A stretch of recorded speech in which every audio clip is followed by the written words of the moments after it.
What is up, y'all? Welcome back to another video. Today I wanted to talk about having blind faith. Kind of forgot what I was going to talk about. Yeah, having blind faith. I really feel like it's an important thing.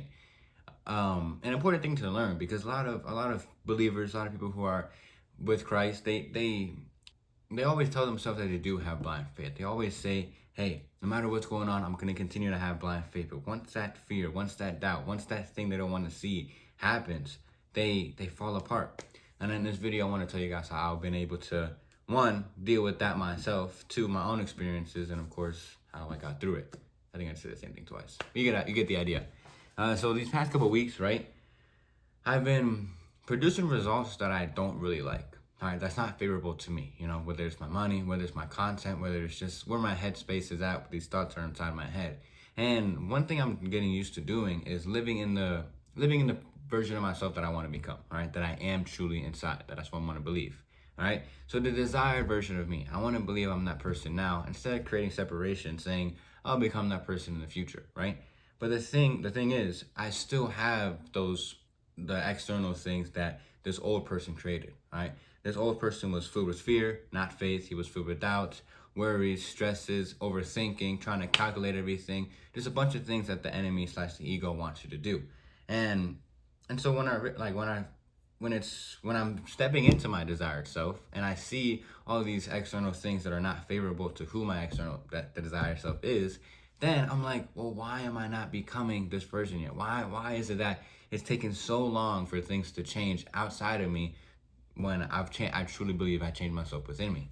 And the thing is, no matter what external thing I see, it will never make me believe that I'm this external person until I believe I'm that external person first. And the reason why I say that, right? Reason why I say external things won't ever affect anyone internally is because think about all those millionaires you see. Think about all those, for instance, you might have told yourself, hey, when I make more money, I'll feel more secure. When I get that next promotion, I'll feel more secure. When I get this, that, that, I'll feel freer.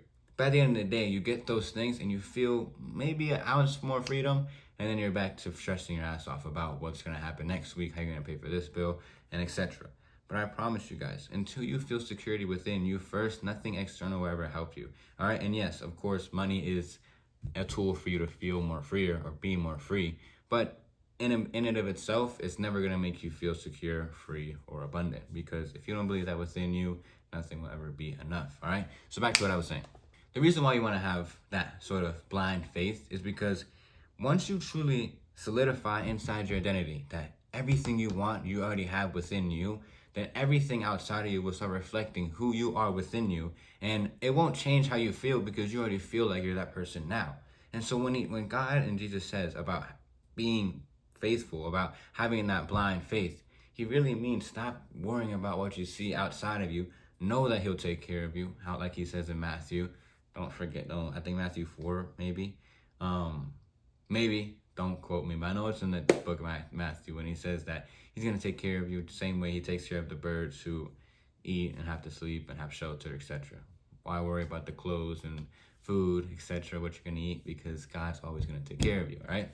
Something along those lines. Hopefully you understand what I'm trying to say. But if we stop worrying about the bills, the school, the job, the business, the content, all these different things, and we start focusing on who we are and what we want and believing we are and have those things now, then everything external will reflect.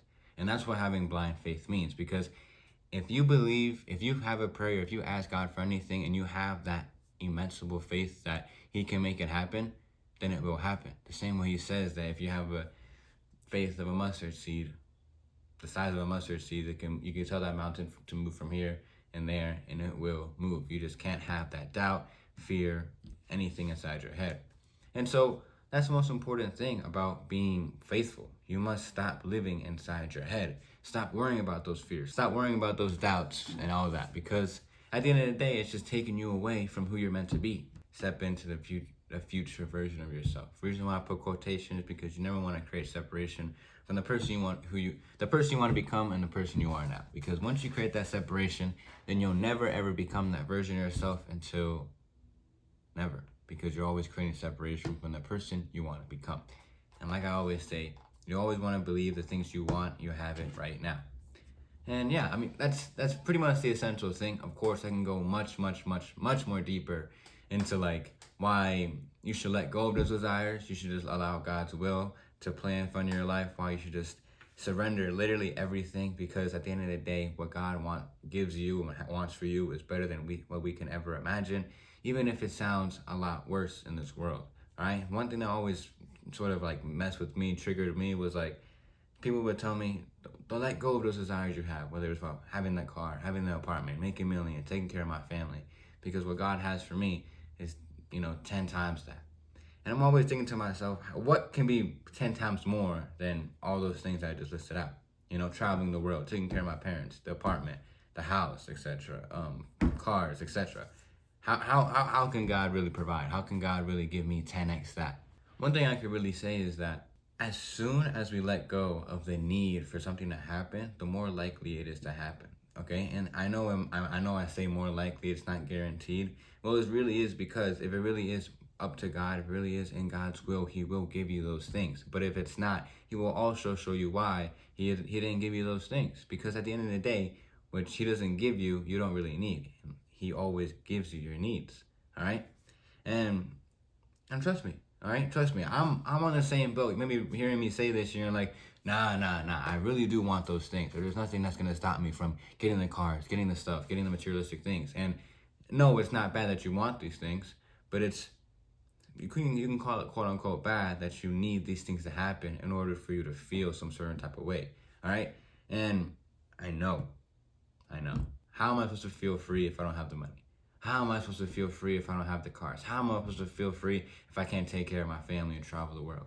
It's part of you, all right? You already have everything that you just listed out, that we both just listed out, because I know you're thinking the same thing. It's already done and it's part of you. It will come to you. You just gotta let go of that attachment towards it, and it will flow into your life. I promise you. It's not most likely, it's a guarantee.